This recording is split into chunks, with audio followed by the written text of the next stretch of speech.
Bonjour à tous et bienvenue à votre émission Voir autrement. Je suis Virginie Kofi, coach de vie personnelle. Et aujourd'hui, nous allons aborder une question très importante. Et c'est une question qu'à un moment donné de la vie, il faudrait que tout le monde puisse se poser. Le thème c'est « Et si tu méritais mieux ?» Je vous invite à répéter après moi. « Et si je méritais mieux ?» Et si je méritais mieux? Vous savez, le monde est devenu tellement corrompu que nous croyons qu'il faut forcément être une fausse personne pour réussir ou obtenir quelque chose dans la vie. La tricherie est devenue normale. On ne peut pas voir quelqu'un réussir sans penser qu'il a forcément triché quelque part pour y arriver. Le mensonge est devenu normal. Les trahisons, les infidélités courent les rues, etc. etc. Le monde a perdu de sa valeur à cause de toutes ces fausses doctrines, ces fausses pensées. Aujourd'hui, si tu décides de ne pas être corrompu, on dit que tu n'es pas intelligent. Parce que c'est ce que tout le monde fait.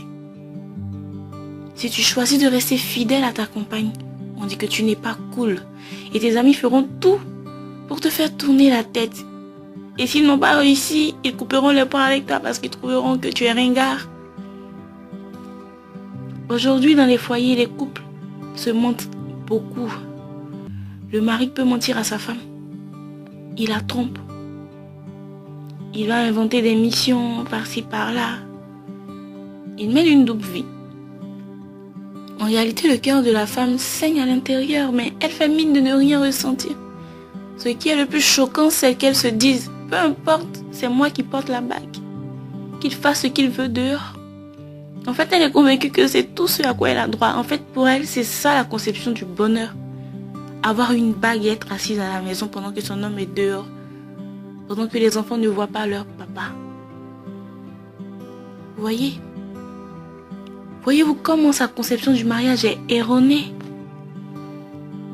Pour détruire la vie d'une personne, vous savez, le diable agit sur sa conscience et sur ses croyances. De sorte que l'individu prenne le faux pour la vérité. D'une manière mais tellement prononcée que l'individu ne puisse même pas se rendre compte que ce qu'il fait ou ce qu'il dit n'est pas vrai. Comment être conscient de la vérité si la conscience est elle-même corrompue en fait? C'est ça. La Bible dit que ta femme est comme l'eau de ta citerne et celle qui jaillit de ton puits. Bois de cette eau. Ne laisse pas ta source couler au dehors et sur la place du marché. Garde-la pour toi seul. Ne la partage pas avec des étrangers. Trouve ta joie avec la femme choisie dans ta jeunesse. Elle est affectueuse comme une biche, charmante comme une gazelle. Rends-la heureuse. Que son corps te remplisse toujours de joie. Sois toujours fou d'amour. C'est dans le livre de Proverbes 5, versets 15 à 19. Donc, la conception du mariage selon Dieu, c'est que l'homme doit rendre sa femme heureuse et non pas seulement lui offrir une bague et une situation financière stable. En fait, c'est pas ça. Le mariage, c'est l'amour en fait qui régit au sein du foyer. C'est l'amour, c'est la complicité, c'est le respect. Mais aujourd'hui, les gens trouvent normal et les femmes même en fait encouragent cela parce que elles se laissent, elles acceptent cette situation. Elles acceptent cette situation. Quand tu demandes à une jeune fille aujourd'hui, mais pourquoi est-ce que tu acceptes que ton homme te trompe? Mais c'est parce que ma mère, en fait, mon père n'était jamais là, mais voilà, et elle m'a dit d'être soumise. Elle m'a dit de rester comme ça. Non, mais c'est pas ça la conception du mariage. La soumission, c'est pas ça, c'est tout autre chose. On se marie parce qu'on s'aime. On ne se marie pas parce que le monsieur il a les moyens. On ne se marie pas parce que le monsieur il a une situation. On ne se marie pas parce que c'est un bon parti. Voilà. Voilà. On va prendre l'exemple d'un homme qui voit bien qu'une fille, par exemple, n'en a qu'après son argent. Qu'elle serait prête à le vendre lui-même pour une maison ou n'importe quel bien. Mais juste parce qu'il la trouve incroyablement belle, il n'est pas prêt à la quitter. Et il accumule des blessures émotionnelles dues au fait que la fille le dérespecte devant ses amis, devant sa famille, ses collègues. Il souffre à l'intérieur de lui, mais il cherche toujours à se convaincre que cette fille l'aime forcément. Mais pourquoi? Alors que pourtant, il y a non loin de lui une fille qui saurait l'aimer. Mais non, il préfère une diva. Une diva qu'il n'arrive pas à canaliser. La conception de l'amour a été corrompue et a été déformée. On va sortir du cadre même des relations. Quand on prend le cas de quand on manque d'argent. Le cas lorsqu'on manque d'argent et qu'on attend des mois, voire des années après un emploi qui n'arrive pas. Ou lorsqu'on n'a plus les moyens de se scolariser par exemple. Les gens se disent que pour être riche, il faut que la meilleure boîte les embauche. Qu'ils puissent bénéficier d'avantages en nature, etc., etc. Afin de louer un appartement. Voilà. Alors qu'en eux, il y a un talent caché qui ne demande qu'à être déployé. Un talent qui leur ferait changer le monde. Faire descendre le règne de Dieu sur terre. Ou alors qu'il faut avoir un doctorat pour être embauché et tout. Le boulot que tu attends d'obtenir en tant que directeur général d'une boîte, d'une grosse entreprise, ne te fera pas forcément atteindre l'objectif que Dieu a fixé pour toi. Quand tu iras à la retraite, il y aura d'autres directeurs généraux après toi et le monde t'oubliera, mais ça veut dire que être DG, on le voit tout le temps, ça n'a jamais rien changé aux choses.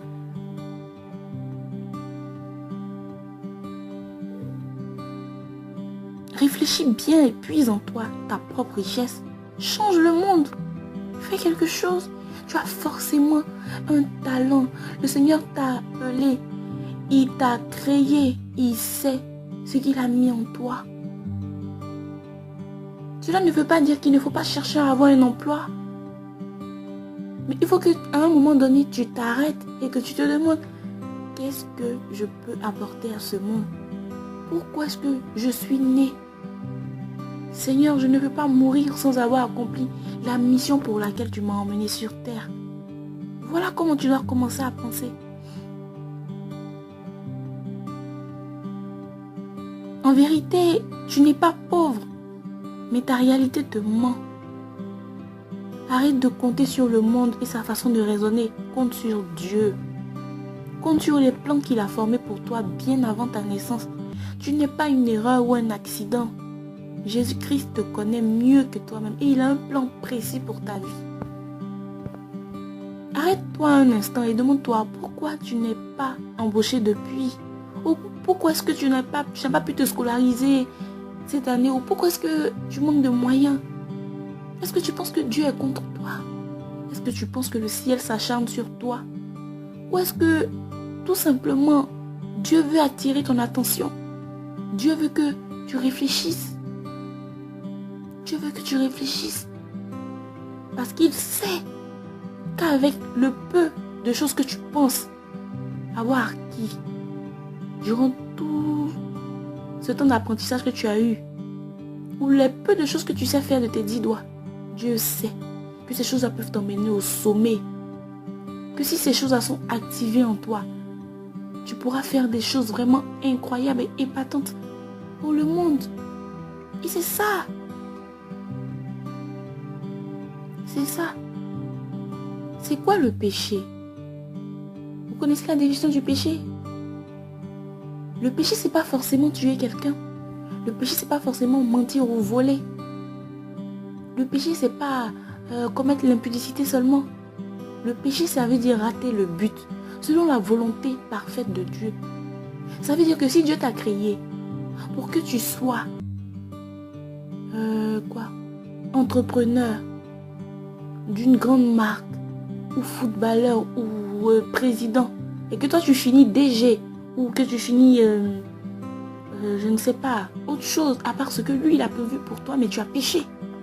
En fait c'est ça, tu as raté le but que Dieu a créé pour toi. Tu as raté le but qu'il a préparé pour toi, tu as raté ce but-là. Et donc tu as péché. Ça veut dire que tu t'es battu, tu as eu du succès, mais tu n'as pas réussi. Tu as eu du succès, mais tu n'as pas réussi. Parce que c'est Jésus qui donne la réussite. C'est Dieu qui donne la réussite. Tu réussis quand tu atteins le but que Dieu a tracé pour toi. Et ce but-là, il permet à Dieu de se glorifier dans ta vie. Mais en t'appuyant sur ta propre sagesse, tu peux avoir du succès dans d'autres domaines. Tu peux t'en sortir, pouvoir même joindre les deux bouts, pouvoir t'en sortir, aider ta famille. Mais tu n'es pas dans la volonté de Dieu et tu ne bénéficies pas de la plénitude de la croix en fait. Donc voilà. Analyse un peu ta vie, s'il te plaît. Pourquoi est-ce que tu veux souffrir dans une relation quand tu sais que si tu remets ton cœur entre les mains de Jésus, lui il mettra le tien entre les mains de quelqu'un qui lui a aussi donné son cœur. Je ne parle pas des personnes qui sont déjà mariées. Mais si tu es dans une relation de fiançailles avec quelqu'un et que tu vois que tu n'es pas heureux ou heureuse, on ne choisit pas sa famille, on ne choisit pas ses parents. Et on choisit son conjoint, on choisit ses amis. Tu as le droit de dire non. Tu as le droit d'être heureuse. Tu mérites mieux. Penses-tu que le mariage se limite seulement au matériel ou à la beauté physique?